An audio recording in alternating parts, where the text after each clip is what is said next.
उस वक्त रात के तकरीबन 2 बज रहे थे जब अमेरिका के सबसे बड़े हॉस्पिटल सीडर सिनाई के इमरजेंसी अलार्म्स बजने लगे। मगर यहाँ पर हैरान कर देने वाली बात तो ये थी कि ये कोई आम मेडिकल इमरजेंसी अलार्म नहीं थे और साथ ही हॉस्पिटल के सारे कंप्यूटर स्क्रीन्स पर एक मैसेज डिस्प्ले होने लगा। उस वक्त न डॉक्टर्स अपने पेशेंट्स की फाइल्स एक्सेस कर पा रहे थे और ना ही कंप्यूटर्स और हॉस्पिटल्स की और डिवाइसेस अच्छे तरीके से वर्क कर पा रही थीं। सारी की सारी लाइव सपोर्ट्स भी अब ऑफलाइन होने लगी थी। यूं देखते देखते कुछ ही मिनटों के अंदर पूरे के पूरे हॉस्पिटल का सिस्टम हाईजैक हो चुका था। नर्सेस भाग रही थी, सारे के सारे डॉक्टर्स पैनिक में थे और बहुत सी जिंदगियां खतरे में थीं। दरअसल उस वक्त अमेरिका के इंटरनेशनल सीडर सिनाई हॉस्पिटल पर साइबर अटैक हो चुका था। यूं इस साइबर अटैक ने बहुत सारे सवालों को जन्म दिया कि आखिर ये हैकर्स हैं कहां से और इन हैकर्स का मकसद क्या है। यूं FBI भी अब इस केस में इन्वॉल्व हो चुकी थी और FBI वालों ने हैकर्स को ट्रैक करना शुरू कर दिया था। मगर FBI वाले भी बेबस नजर आ रहे थे क्योंकि उन हैकर्स का IP एड्रेस फेक था और उन्होंने अपने डिजिटल फुटप्रिंट्स भी छुपा लिए थे, जिसकी वजह से उन्हें ट्रैक करना और भी ज्यादा मुश्किल बन चुका था। बस FBI वाले उनकी असली लोकेशन के बारे में जानना चाहते थे ताकि वो ये जान पाएं कि आखिर इंसानी जानों से खिलवाड़ करने वाले ये दरिंदे कौन हैं। अब 48 घंटे गुजर चुके थे और इंसानी जानें मजीद खतरे में थीं। यूं उस दौरान ही हैकर्स अपनी पहचान जाहिर कर देते हैं। उनकी पहचान होती है एनोनिमस सूडान हैकिंग ग्रुप के नाम से।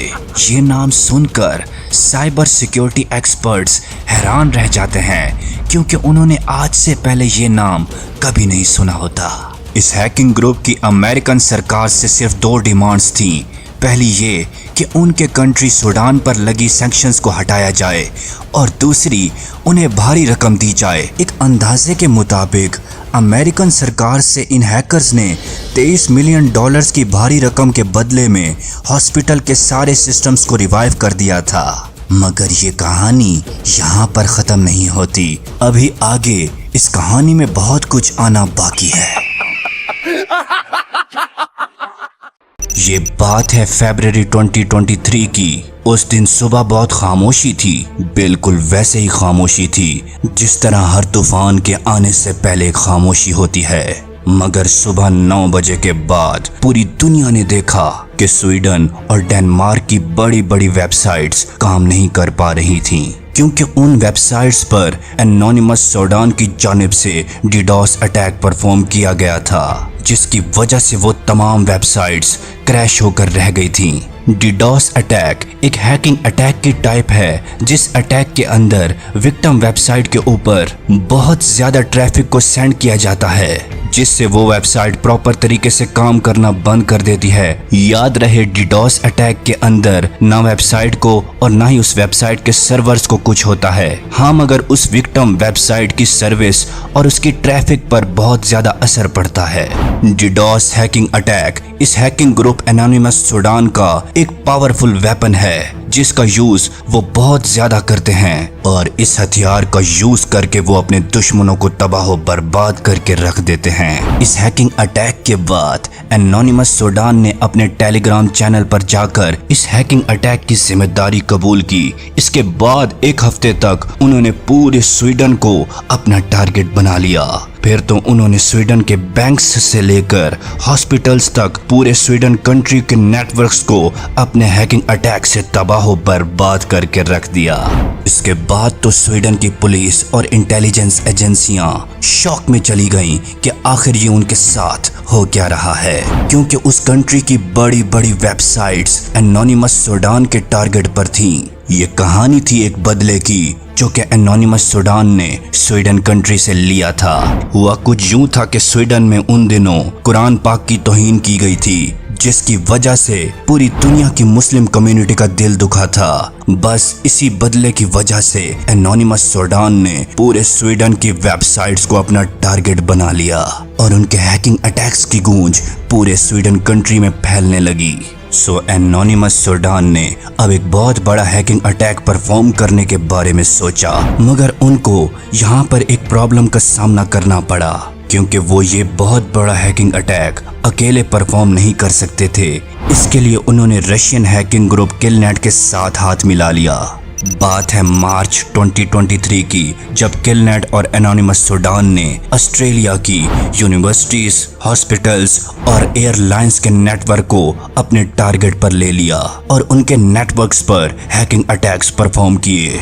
इसके बाद तो एनोनिमस सूडान हैकिंग ग्रुप को अब पूरी दुनिया जानने लगी थी। यूं अब एनोनिमस सूडान हैकिंग ग्रुप मशहूर होने लगा। यूं कुछ अरसा गुजर जाने के बाद अब वो वक्त आया जब चैट जीपीटी के चर्चे पूरी दुनिया में हो रहे थे, क्योंकि दुनिया को पहली बार एआई का ये बेहतरीन करिश्मा देखने को मिला था। मगर आप जानते ही हैं कि एक तगड़ा और स्किलफुल हैकर किसी भी चीज में से लूप होल निकाल सकता है। बस एनोनिमस सूडान ने भी ऐसा ही किया। उन्होंने इस हैकिंग अटैक को डीडोस अटैक के जरिए परफॉर्म किया, क्योंकि वो उनका एक मोस्ट इम्पॉर्टेंट वेपन था। बस एनोनिमस सूडान ने डीडोस अटैक करके चैट जीपीटी की सर्विस को कुछ घंटों तक के लिए रोक दिया। इसके पीछे भी एनोनिमस सूडान का ही एक बदला था। हुआ कुछ यूं था कि उन दिनों चैट जीपीटी अपनी सारी क्यूरीज इजराइल के हक में देता था। चैट जीपीटी के ऊपर सेंड की जाने वाली क्यूरीज का जवाब इजराइल के हक में देता था। मगर चैट जीपीटी की ये इजराइल के लिए सपोर्ट एनोनिमस सूडान वालों को जरा भी पसंद ना आई।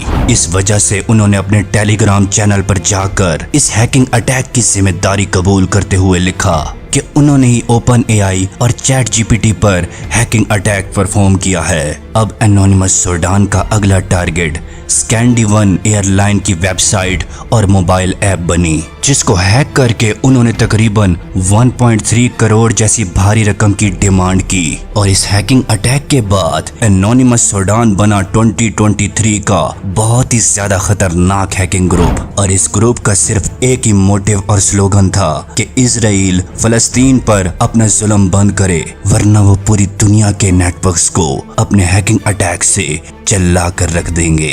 मगर दूसरी तरफ पूरी दुनिया की सिक्योरिटी और इंटेलिजेंस एजेंसियों के माइंड में ये सवाल था कि आखिर ये हैकिंग ग्रुप ऑपरेट किस कंट्री से करता है, क्योंकि एनोनिमस सूडान अपने टेलीग्राम चैनल पर जो भी पोस्ट करते वो रशियन लैंग्वेज में करते थे या फिर वो अरबी लैंग्वेज का यूज करते थे।